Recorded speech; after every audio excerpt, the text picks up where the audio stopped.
Ladies and gentlemen, now available via my ProWrestlingTees.com online shop, Get Off My TV. The perfect shirt you could be wearing every Monday night when we see the likes of Kane, The Big Show, Ryback, and among many others that we just can't stand to see on Monday nights. I now bring to you and available for purchase this weekend, starting today. Get Off My TV, man. ProWrestlingTees.com/Off The Script, $19.99. Get your new merchandise and support Off The Script today. Once again, that's ProWrestlingTees.com/Off The Script.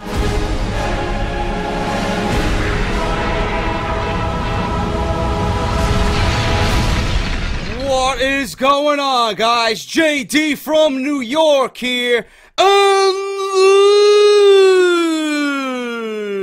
this is number 99. Part number 3 of the number 1 fucking source right here on YouTube.com for everything WWE. This is Off The Script, the number 1 fucking podcast in your subscription boxes on YouTube, man. Thank you guys so much for joining me. Sunday, we got a lot of news still to go through, but if part 1 and part 2 weren't enough, I got you guys ready for even more news right here on Off The Script. If you did miss part 1 and 2, links will be down below. Massive news on John Cena's injury, out 6 to 9 months. I got news on the Bullet Club and how I would book WrestleMania and the Bullet Club coming into the WWE.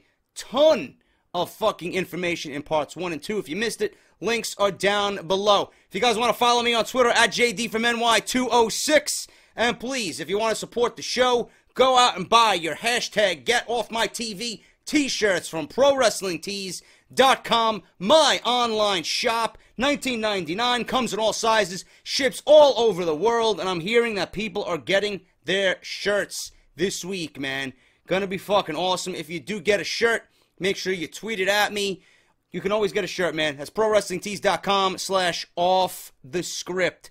Greatly appreciate those who have gone out and supported the show through Pro Wrestling Tees, man. Awesome.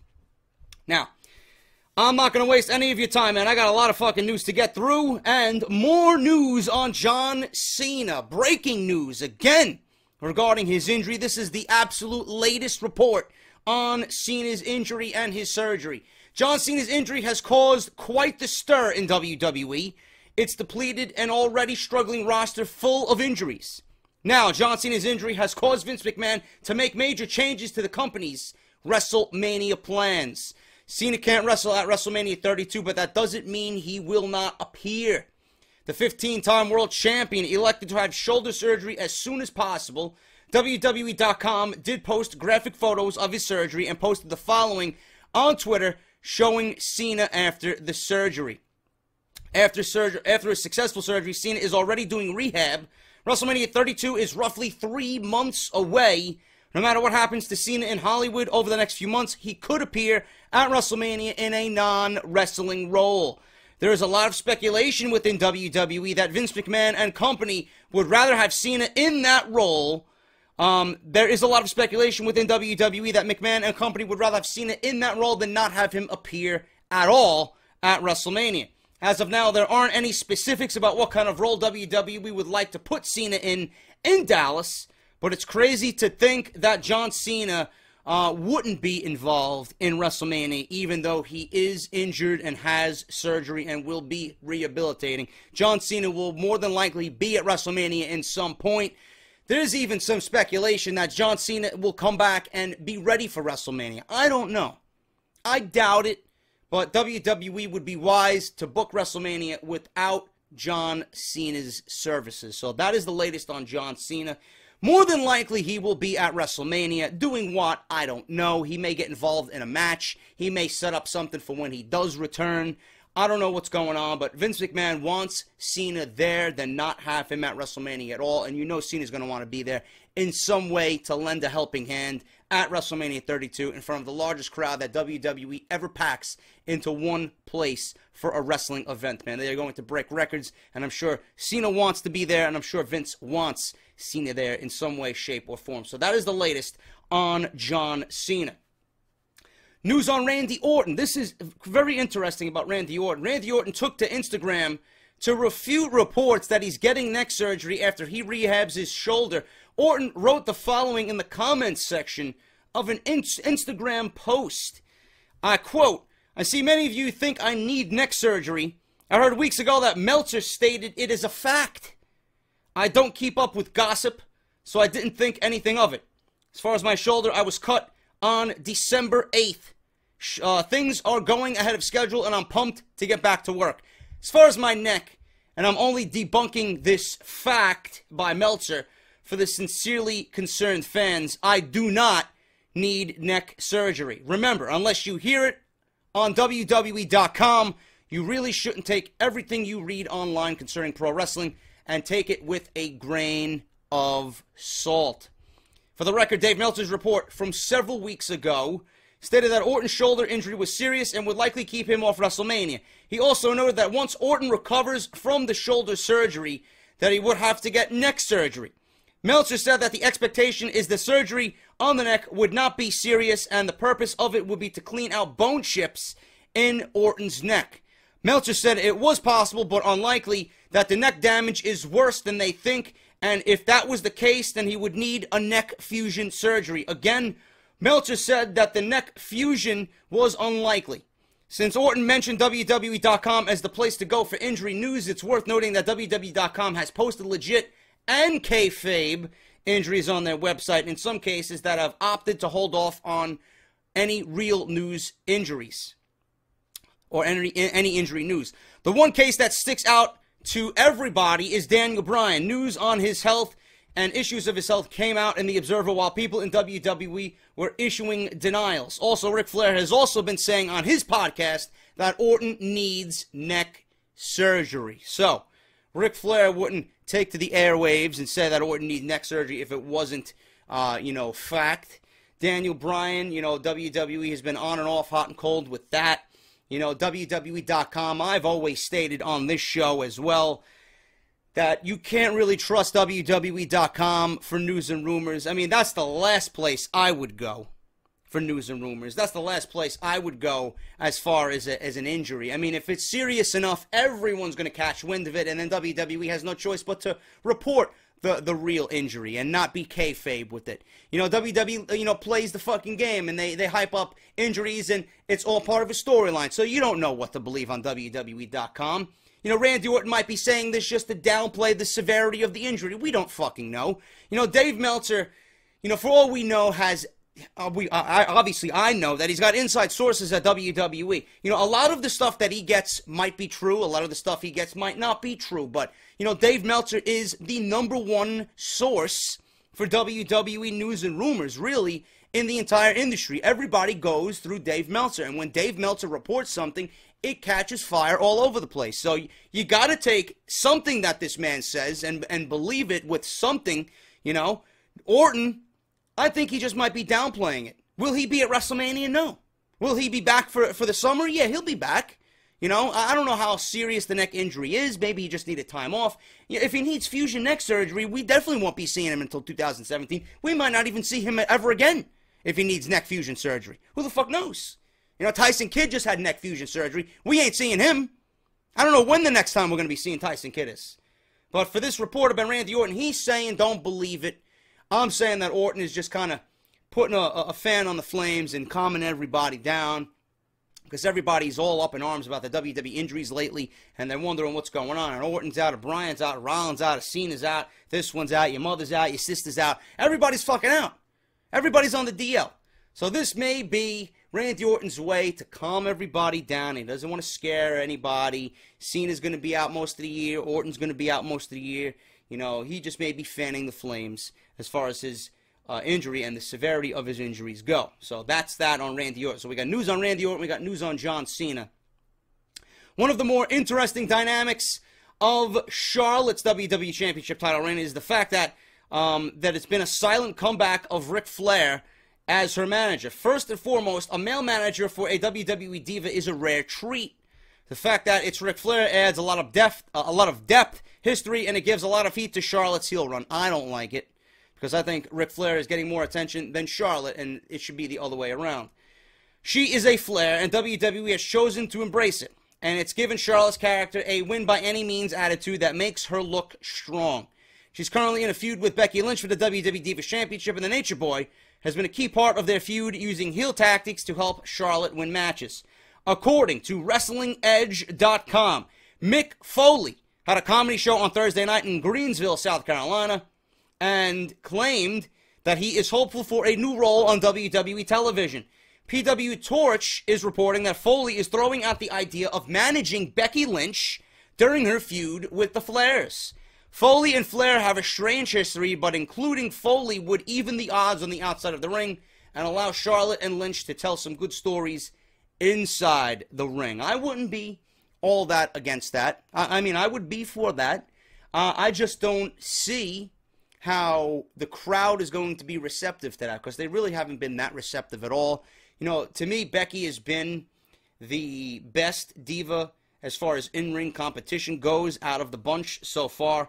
I was huge on Charlotte when she was in NXT, and her WWE persona I'm not really all that fond of. But WWE thinks it's making Charlotte look stronger. You know, it's giving her a decent heel run. I don't think people care about Charlotte, to be honest with you. I really don't. But, you know, they want to play off that she's a Flair, and they're going to embrace that.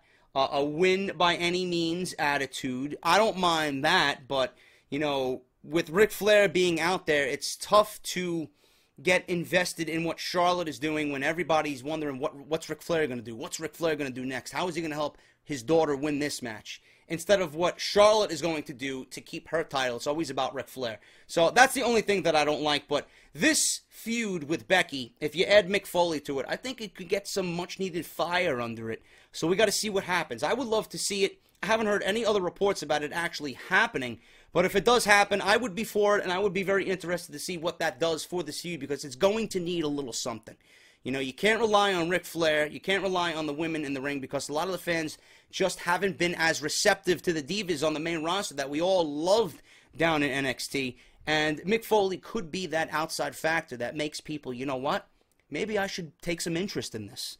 So we'll see what happens with that. Mick Foley lobbying to be Becky Lynch's outside manager or managerial role for Becky Lynch, or an outside force to, you know, to combat Ric Flair. I don't know what's going to happen. If I hear anything regarding Mick Foley being on WWE TV again as a managerial type for Becky Lynch, I will definitely let you guys know right here on Off the Script.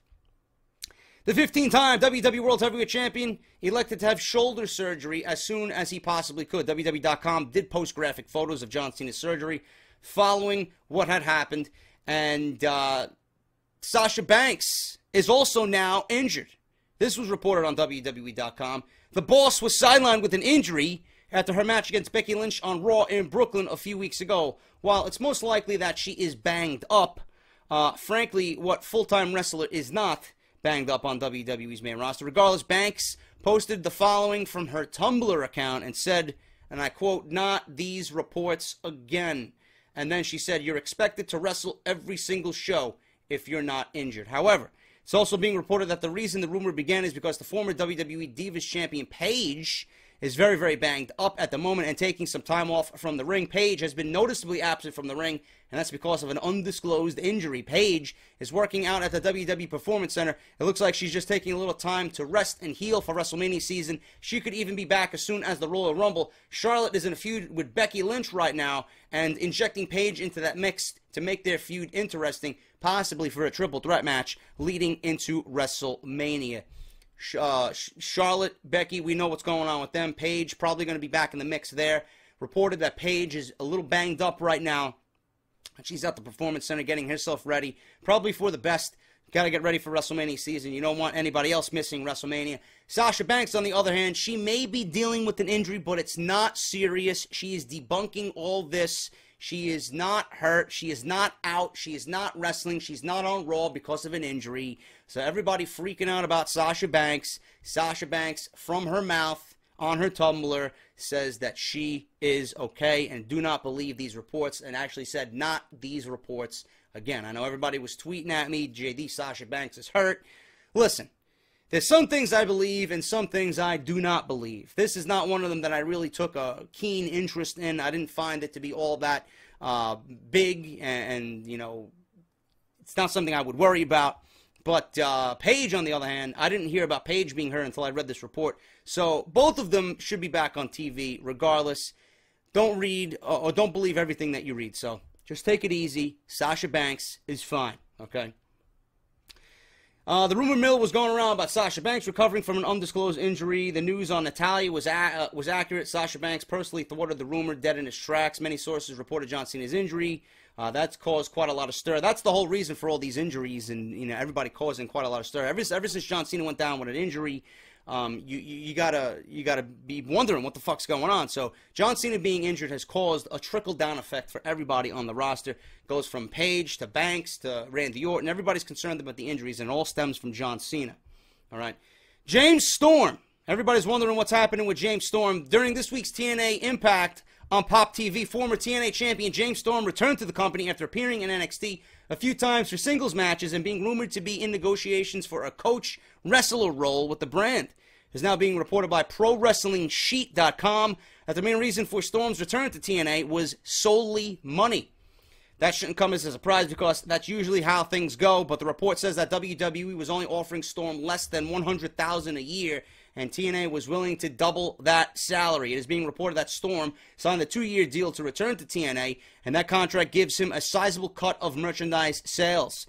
Storm's contract is for guaranteed money as well, and he's going to have bigger on-screen roles in TNA than he would have in NXT. It doesn't seem like NXT and James Storm ended on poor terms. They just couldn't agree on terms, which is a fairly common thing. Despite how cool it is to see James Storm in NXT for a cup of coffee, maybe he can still do a few things in TNA, and no one is going to blame him for taking the money with the company of which he spent most of his career. Sorry about your damn luck, WWE. Not all that concerned with this. James Storm probably made the right decision for himself. The way WWE's going right now and the possible signings of AJ Styles and everybody from New Japan Pro Wrestling and them raiding Ring of Honor and New Japan Pro Wrestling for more new stars possible. Jay Lethal coming over as well. WWE and NXT have nothing to worry about. This James Storm thing not going to affect them whatsoever. So you fans of TNA, James Storm is back in TNA for the next 2 years. The Dudley Boyz are one of the greatest tag teams in WWE history, possibly in all of the industry, period. That is beyond dispute. Since their surprise return in August to WWE, they've been on constant television by providing a strong veteran team to put over other teams. The Dudleys have done exactly that for the New Day, the Wyatt family, and others, but WWE hasn't shown any interest in putting the tag team titles on the Dudleys. However, WWE may have other plans for them soon.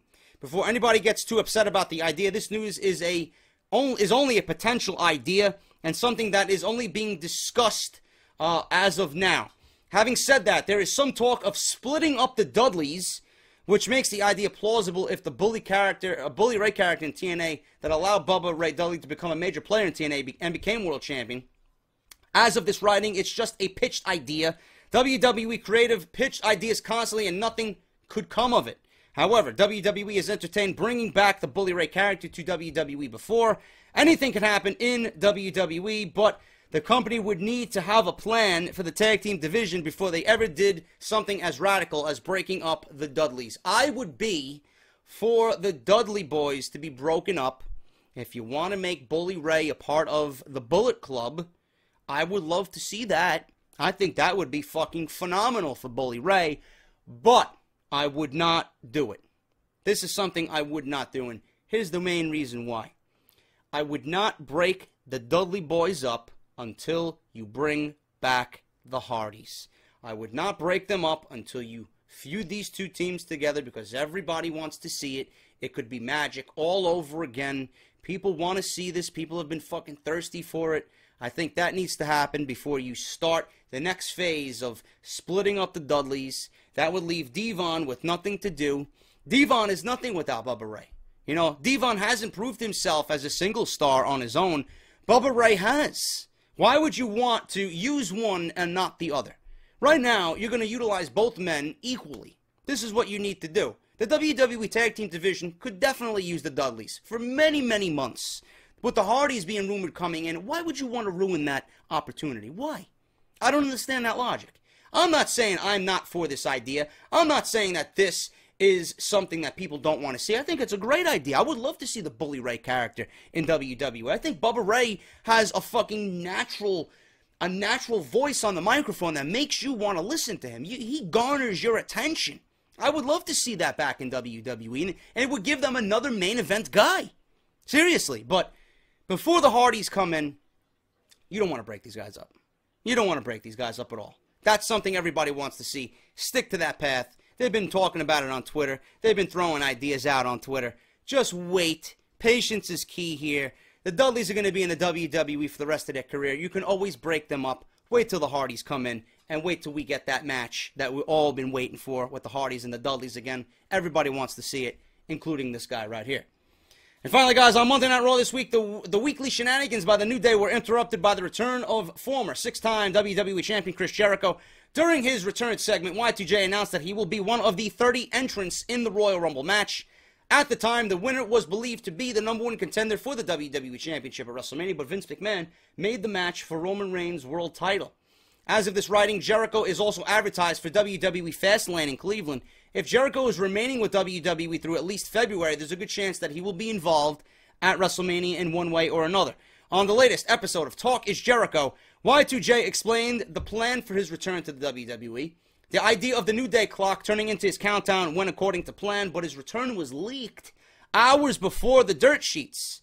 His return to Raw this week was meant to be a great surprise. Chris was hiding in a bus earlier in the day and wasn't seen by anybody. The dirt sheets caught wind of his appearance when WWE posted a run sheet or a script for that night's Raw and had Jericho's return listed on the sheet, which ruined the surprise for Chris Jericho. If you guys watched part 1 of Off the Script this weekend, episode number 99 on Friday, I gave you my ideas for Chris Jericho. I think Chris Jericho would be best suited to getting a feud with Dean Ambrose following what had happened at Night of Champions with Roman Reigns, Dean Ambrose, and Chris Jericho as they teamed against the Wyatt family. I think Chris Jericho should screw Dean Ambrose out of his match with Kevin Owens at the Royal Rumble, giving Kevin Owens back the Intercontinental Championship, and them progressing into the Royal Rumble, feuding on into the Royal Rumble, and then feuding after the Royal Rumble, and ending at WrestleMania 32 in some type of grudge match. That's what I think would be great for both Dean Ambrose and Chris Jericho for WrestleMania season, while my idea of Kevin Owens goes against a returning Daniel Bryan, because I think Daniel Bryan needs to come back to the WWE just to give them some star power. He's good to go. Take the fucking risk. Now is the best time as any to bring Daniel Bryan back. WWE's got to suck this one up, bro. John Cena's out, Orton's out, Rollins out, everybody's out, man. You name it, there's everybody on the DL. Daniel Bryan got to be back. Put him in a match with Owens. Pair Jericho with Ambrose. I think that would be a phenomenal 1-2 punch right there for the undercard at WrestleMania. But that's just me talking, man. WWE could have a whole different plan for WrestleMania 32. I'm just giving you my opinion and using what they have currently on the roster. But Y2J, his surprise return was ruined by the dirt sheets when WWE posted a script the night of Monday Night Raw. Great thinking there, WWE. That is Off the Script, guys. Thank you so much for watching this weekend. If you did enjoy this video, hit that thumbs up. Let me know what you guys are thinking down below. I will be back, as always, with Monday Night Raw review following the show on Monday night, where we discuss what had happened on Monday Night Raw. Good, bad, and the ugly, man. You're going to get it all.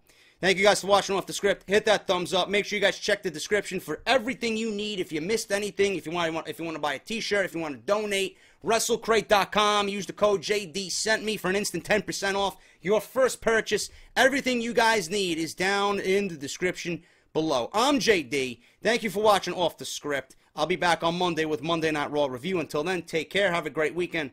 And I'll talk to you all after Monday Night Raw.